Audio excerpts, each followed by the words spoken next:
Bien, pues ahora vamos a intentar describir cómo se forma la orina.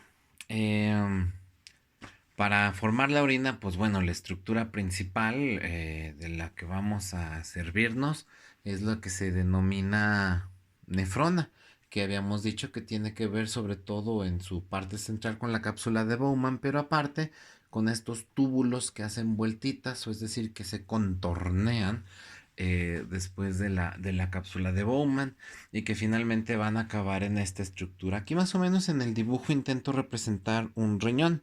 Digamos que el riñón vendría a tener la forma del frijolito que ya hemos comentado en diferentes ocasiones.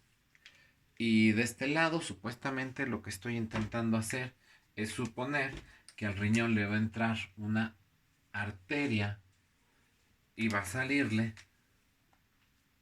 una vena. Para cada riñón hay una arteria y hay una vena, es decir, que hay una arteria del lado derecho y hay una arteria del lado izquierdo. Hay una vena del lado derecho y una vena del lado izquierdo.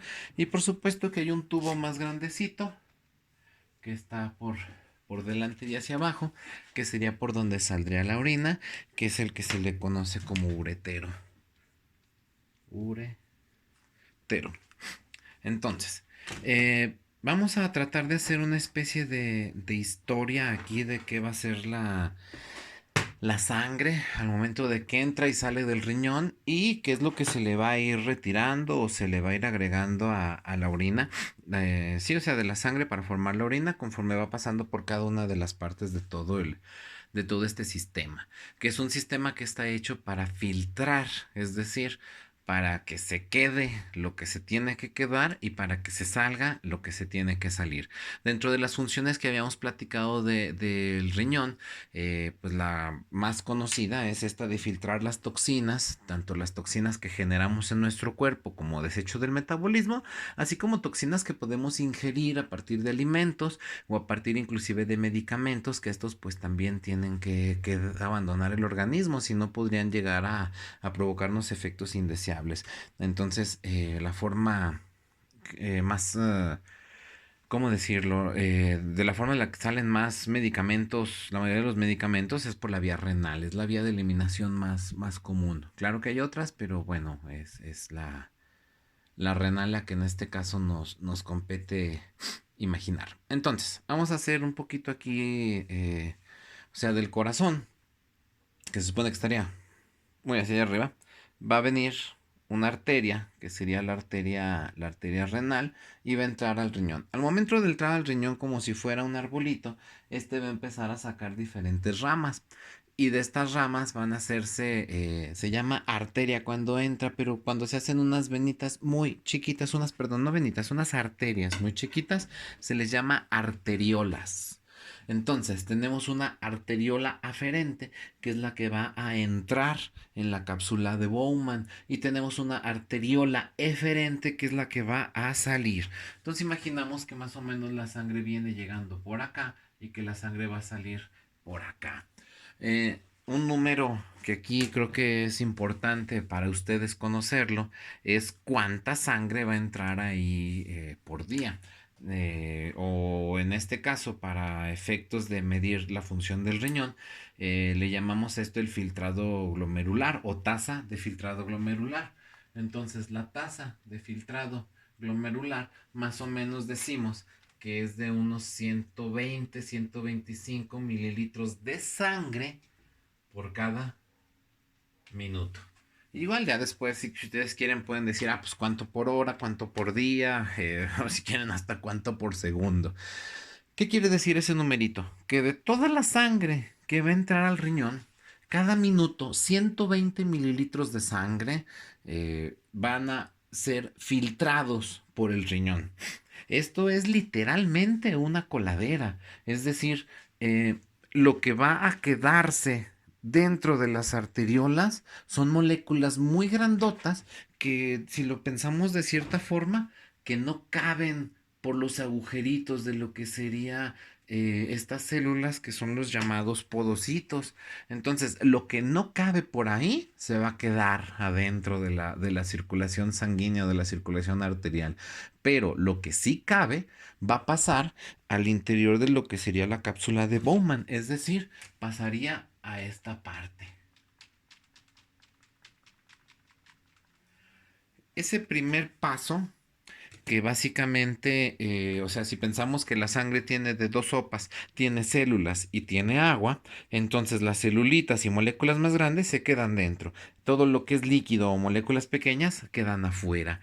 Eso se le llama filtración, que sería el primer paso en la formación de la orina.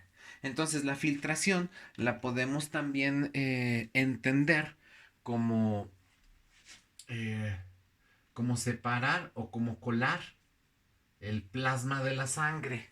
El plasma que sería como esa agüita que está en la sangre. Entonces es el paso del plasma del interior de la arteriola eferente hacia el interior de la cápsula de Bowman. Entonces la palabra que hay que tener en cuenta es plasma para ese primer momento de la filtración en el riñón. Entonces, hay moléculas que no van a poder pasar hacia acá y eso es súper importante porque cuando estemos valorando a un paciente que estamos sospechando que tiene algún problema renal, hay dos moléculas que no tendrían que aparecer acá al final de la orina porque se están filtrando justamente dentro de la cápsula de Bowman. Esas dos moléculas que me gustaría que las tuvieran en presentes de una vez es la glucosa y albúmina. La glucosa, bueno, pues es el principal carbohidrato que funciona como combustible en el cuerpo y que es parte del ciclo de Krebs. Y la albúmina, que es una proteína transportadora que se forma en el riñón. De hecho, si una persona está muy nutrida, tiene buena cantidad de albúmina. Si una persona le pudiéramos considerar desnutrida, bioquímicamente hablando, va a tener muy baja albúmina. Y si su riñón no está funcionando bien, va a tirar tanto glucosa como albúmina. Y de hecho, en algunas pruebas de orina, que probablemente más adelante veamos algunos laboratorios de esto, la albúmina también aparece a veces reportada como simplemente proteínas en general. Y es que bueno, de eso se trata, que la cápsula de Bowman no debiera dejar pasar aminoácidos o proteínas, y la más importante de estas proteínas, pues sería la albúmina. Entonces esas dos sustancias quedan coladas de este lado y solo van a pasar moléculas más pequeñas que estén contenidas en el plasma. Entonces, estas sustancias van a empezar este caminito a partir de los túbulos contorneados. Que hay que decirlo que para efectos de entender este proceso se hace este tipo de dibujo, donde tenemos la pelotita aquí, las curvitas de este lado y la salida para este otro. O digo, puede ser volteado al revés, arriba, abajo, pero en el riñón de adeveras, los túbulos contorneados y estas estructuras están casi montadas una sobre la otra, aunque sí podemos decir que lo que es la cápsula de Bowman y el túbulo contorneado proximal, estas dos estructuras prácticamente siempre se encuentran en la parte de la corteza del riñón, es decir, la cascarita externa que tiene el riñón, la corteza. Y de hecho ya lo habíamos comentado en la clase anterior, que cuando la corteza está adelgazada, suponemos que esa persona tiene disminución de los que se llaman el corpúsculo, la cápsula de Bowman. Entonces una insuficiencia renal podemos sospecharla cuando en un ultrasonido vemos que la corteza es más pequeñita. El asa de Henle, esta empieza en la corteza pero baja hasta la médula del riñón, sin llegar por supuesto a este huequito que está dentro, que serían los cálices, para luego volver a subir y toparnos con el túbulo contorneado distal, que está también parte dentro de la corteza, parte fuera, que luego el túbulo colector que se va a juntar con otra serie de tuberías, así como si fuera el desagüe de la casa, ¿no? Sale del baño de nuestra casa y se junta con una tubería más grande que va por la calle, que es una tubería que sería, no la estoy dibujando aquí, pero sería después del túbulo colector, para después salir hacia adentro de los cálices. De hecho, no sé si la palabra cáliz a ustedes les suene a algo como el cáliz de fuego de Harry Potter, pero lo que intenta la palabra cáliz es representar eso, como una vasija, como una especie de tubo. Digo, no, creo que ahí está, si lo enfoca ahí la cámara. Esto, por ejemplo, es un cáliz. Entonces imagínense que el riñón tuviera varios cálices ahí alrededor que van a recolectar la orina. Aunque de hecho todo esto es una estructura hueca que está en el interior del riñón, pero podemos utilizar esa figura de una copa que está recibiendo toda la orina. Por eso la palabra cáliz, para referirnos a eso. Bueno, también aquí dentro del dibujo de una vez vamos viendo que la arteriola eferente, o sea, no deja de ser de color rojo, la arteriola eferente va a también tener contacto con el túbulo contorneado proximal y un pedacito del asa de Henle de cierta parte del asa de Henle, porque este es un túbulo descendente, un tubo ascendente en el asa de Henle, del túbulo descendente hay un punto ahí donde ya más bien es una vena. Entonces, pensándolo así, la arteria lleva, la vena recoge. Entonces, en lo que sería tanto dentro de la cápsula de Bowman como en el túbulo contorneado proximal, lo que va a ocurrir es que se va a eliminar o a recibir, van a estar intercambiando sustancias, pero la sangre en este sentido está yendo. Pero cuando nos topamos con esta parte venosa o azulita, lo que la sangre va a hacer es regresarse. Entonces, allá, cuando entra la sangre, hace este recorrido.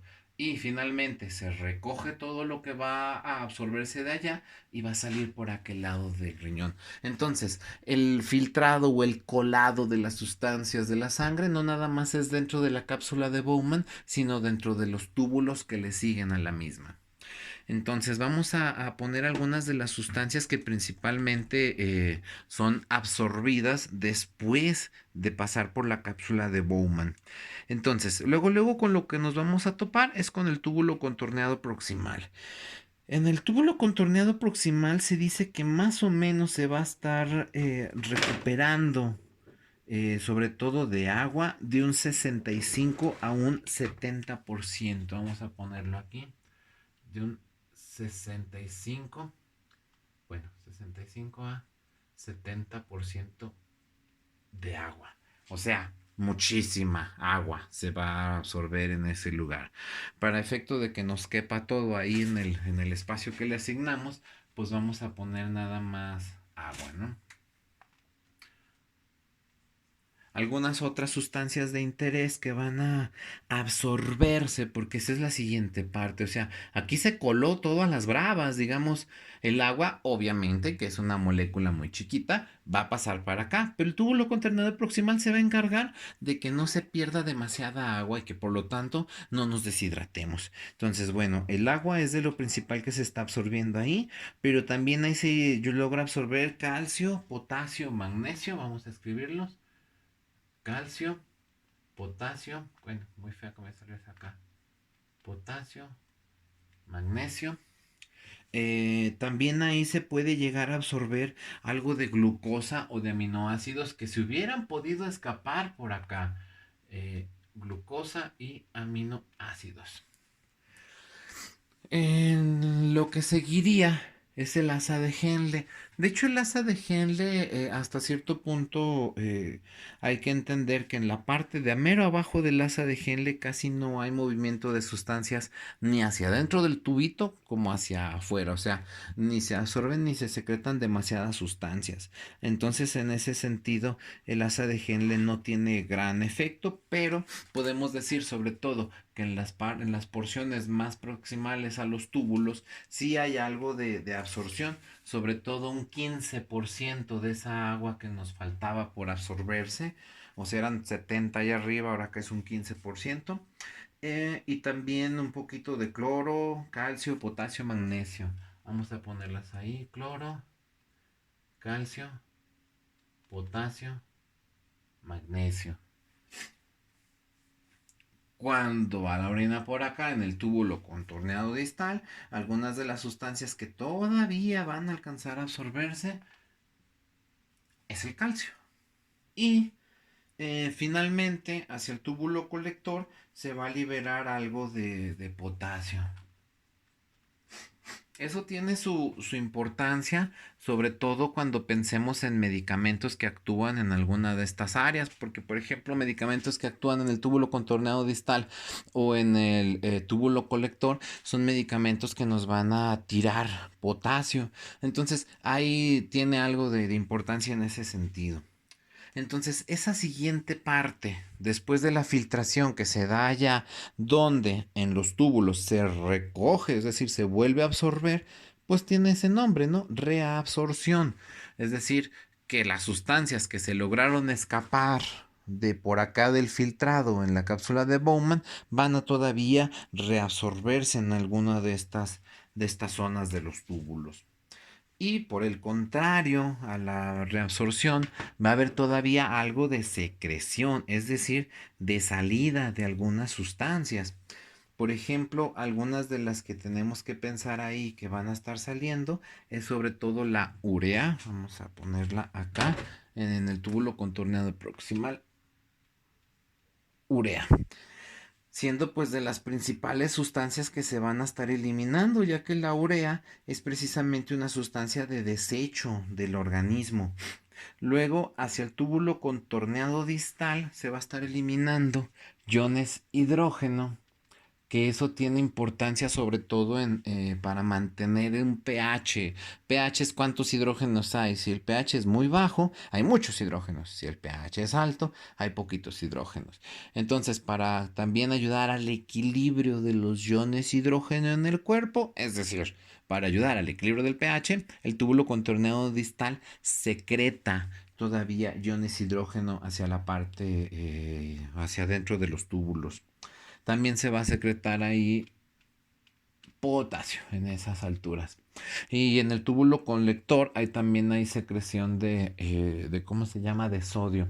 De hecho, ahí hay una bomba que es más o menos conocida porque está en muchas partes del organismo, que es la bomba sodio-potasio, que es hasta presente acá. Entonces, se elimina sodio, pero se absorbe potasio. Esto, claro, en función de las concentraciones. Cuando platicábamos de los molaridad es uno de los principales mecanismos por los cuales se van a absorber o secretar algunas de estas sustancias, así como también el efecto de algunos transportadores, ya sean pasivos, ya sean activos, y que dependen de algunas hormonas, como podría ser, por ejemplo, la hormona antidiurética, sería la aldosterona, o también efectos como de la adrenalina, que van a actuar sobre las paredes de las células de estos túbulos para que hagan ese efecto pasivo o activo, tanto de absorber como de secretar. Entonces, tanto en túbulo contorneado proximal, asa de Henle, túbulo contorneado distal y túbulo colector,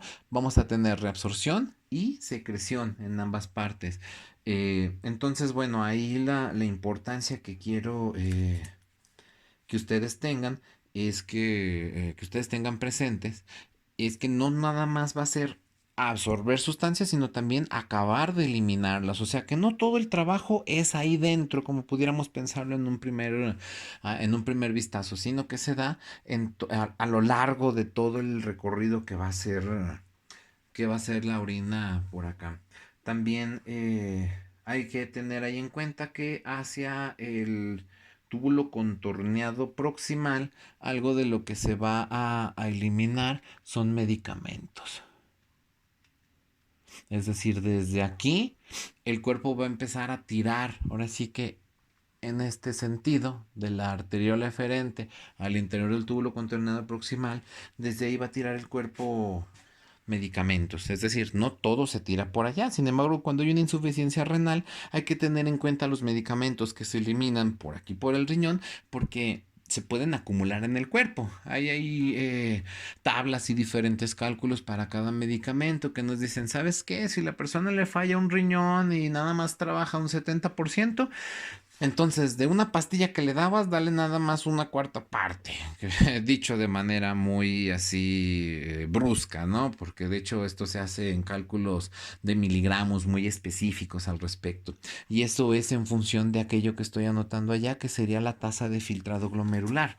Si la tasa de filtrado glomerular está en 120, pues ese riñón está trabajando al 100%. Si está trabajando a 60 mililitros por minuto, entonces ese riñón está al 50%. Y cuando veamos la insuficiencia renal, vamos a ver esas categorías que están ahí. Y bueno, pues eso lo veremos en otro momento. Por lo pronto, lo que me interesa es que hasta aquí entendamos que eh, se va a filtrar ahí el plasma, es decir, el agüita que está en la sangre.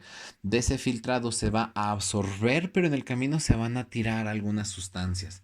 Y al final, ya que se absorben y se secretan lo que el cuerpo va considerando necesario, hay un último momento que le llamamos excreción, es decir, ya cuando la orina finalmente va a pasar al interior de este espacio que está en medio del riñón para finalmente caer por los uréteres a la vejiga y a formar el agüita de riñón.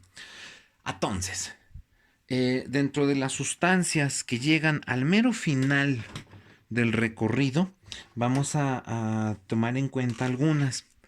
Eh, a ver si se alcanza a ver ahorita en la cámara. Urobilinógeno, urobilinógeno, que es una sustancia que está en una estrecha relación con las bilirrubinas. La que se elimina por vía renal es el urobilinógeno, el cual por cierto da una coloración entre amarillenta o verdosa a la orina. Esta es la sustancia que le da el color a la orina. La sustancia que le da el olor a la orina es la urea. Entonces estamos ureinando. De ahí por ahí está la etimología de la palabra entre lo urea. Entre esas palabras. También estamos tirando por aquí amonio, amoníaco, perdón. El amoníaco, pues es una sustancia que creo que algunos tenemos presente que es tóxica, pero el amoníaco se produce como parte del metabolismo del cuerpo, como un desecho del metabolismo, y esa pues se va a eliminar por esta vía. Por supuesto que vamos a eliminar agua, porque digo, la orina pues, es líquida, tiene que tener agua. El agua, por supuesto que dependiendo de si tomamos mucha agua o poca agua, vamos a estar orinando mayor o menor cantidad. En este sentido, digo ya en conjunto, pero pensando en los líquidos, el cuerpo más o menos estaríamos tirando de manera normal de 0.5 a unos 2 litros. Estos son promedios, por supuesto que hay gente que se ha dedicado a contar la pipí que orina la gente y hace ese tipo de promedios. Considerando que más de 2 litros es que se está orinando demasiado y menos de medio litro, o sea, menos de 0.5 de 0.5 litros, entonces estamos orinando poquito. Y ambas situaciones pueden ser, pueden decirnos que hay un proceso de enfermedad en el cuerpo. Dentro de las cosas que faltarían, a ver si salen ahí en el video, es el ácido úrico y la creatinina. Que la creatinina de hecho sirve bastante. A ver, ácido úrico y creatinina. La creatinina de hecho es una sustancia que cobra importancia, sobre todo porque de ahí podemos hacer un cálculo que le llamamos depuración de creatinina para tratar de establecer por lo menos matemáticamente cuál es la tasa de filtrado glomerular. Entonces es una sustancia que es de gran importancia al final de la formación de la orina. Claro que hay algunas otras sustancias que van a llegar ahí al final. Sin embargo, bueno, creo que estas son las que nos conviene ir teniendo más o menos en mente. Yo creo que cuando lleguemos a fisiopatología y veamos enfermedades en el riñón, vamos a ver cómo en un examen general de orina, que es el estudio que se hace de acá, examen general de orina o EGO, vamos a tener algunas de estas sustancias y vamos a entender por qué están presentes o no. Es decir, si hay mucho urobilinógeno, ¿qué está pasando? Hay un problema en el hígado. Si hay mucha urea, ácido úrico, creatinina, o el riñón no lo está filtrando bien, o tenemos un proceso de destrucción de células del cuerpo que nos lleva a una producción masiva de metabolitos, es decir, de desechos del metabolismo. Igual si tenemos mucha agua, poca agua, pues esto va a tener un significado para el organismo. Claro que si una persona toma poca agua o toma mucha agua, va a variar la cantidad de orina que se produzca al final. De hecho, dependiendo de la cantidad de agua, le llamamos aclaramiento. Digo, creo que aquí espero que suene un poco obvia la palabra, ¿no? Si hay mucha agua, la pipí sale más clarita, por lo tanto está más aclarada. Y si hay poca agua, entonces la orina es un poco más espesa y no está tan aclarada. Entonces, cuando utilizamos la palabra aclaramiento de la orina, nos referimos a que está más disuelta y que pues da una coloración distinta. Pero eso también ya está cuantificado, o sea, ya podemos decir, ¿sabes que esta persona está orinando mucho, esta persona está orinando poco? ¿Esa orina tiene una claridad normal o está demasiado densa? Entonces, eso va a tener algún efecto, más bien algún significado, sobre todo pensando en patologías. Entonces, haciendo un pequeño resumen ya nada más de un minutito, entra la sangre por la arteriola aferente, se filtra a partir de la cápsula de Bowman, entonces se filtran sustancias muy pequeñas y agua que van a estar dentro del túbulo, de los túbulos contorneados. En el túbulo contorneado proximal todavía la arteriola eferente va a absorber o va a secretar algunas sustancias. Del asa de Henle en delante es más bien las venitas las que van a estar haciendo ese efecto, y estas al final van a recoger lo que va a restar de la absorción y de la reabsorción y de la secreción para pasarlo al resto de la circulación del organismo. Y lo que se va a quedar va a pasar hacia túbulo contorneado distal, túbulo colector y finalmente hacia el interior del riñón, hacia el cálice, hacia los cálices del riñón y hacia la pelvisilla para finalmente caer por los uréteres, recogerse en la bolsa de pipí que se llama vejiga y salir hacia afuera. Entonces, básicamente eso es cómo se forma la orina.